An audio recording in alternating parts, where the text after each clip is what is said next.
রাধে রাধে। আজকে একটা ছোট্ট টিপস দিই, অ্যাস্ট্রো টিপস, যেটা সকলেরই মোটামুটি কাজে লেগে যাবে। যে কোনো নাম্বারই ডেট অফ বার্থ হয়ে থাকুক, বাস্তু ডিরেকশন যাই হয়ে থাকুক, সবাই করতে পারবে। কি করবে? আমরা সকলে জানি নেগেটিভ এনার্জি আমাদের চারপাশে ছড়িয়ে থাকে।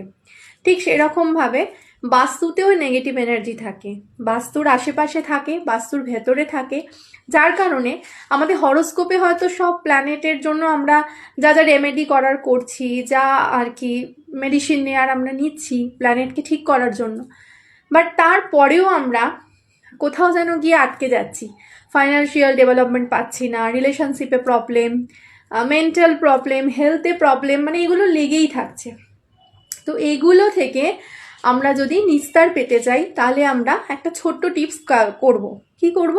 সেটা হলো ফিটকিরি, যেটার দাম কিন্তু খুবই কম। ফিটকিরি, যেটা সবাই আর কি এফোর্ড করতে পারবে।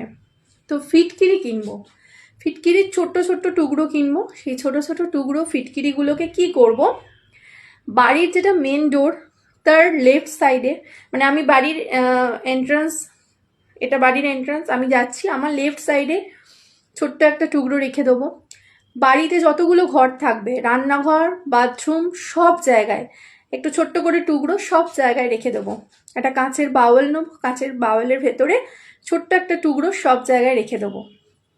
আর কি করব, আর 2-3 কেজি মতো ওয়েটের ফিটকিরি একটা নেব, যেটা মেন ডোর দিয়ে ঢুকেই কোথাও ঝুলিয়ে রেখে দেবো।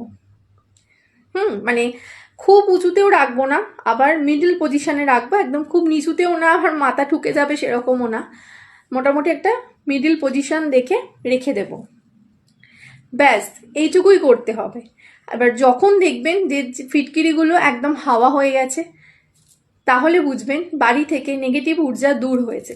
বাস্তু দোষ কাটানোরও এটা একটা খুব ভালো রেমেডি। অবশ্যই করবেন।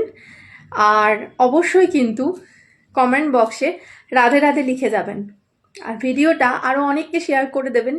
তাহলে যাদের বাস্তু দোষ আছে, বাড়িতে নেগেটিভ ঊর্জা আছে, তাদের জন্য খুব হেল্পফুল হবে। খুব ভালো থাকবেন সকলে। রাধে রাধে।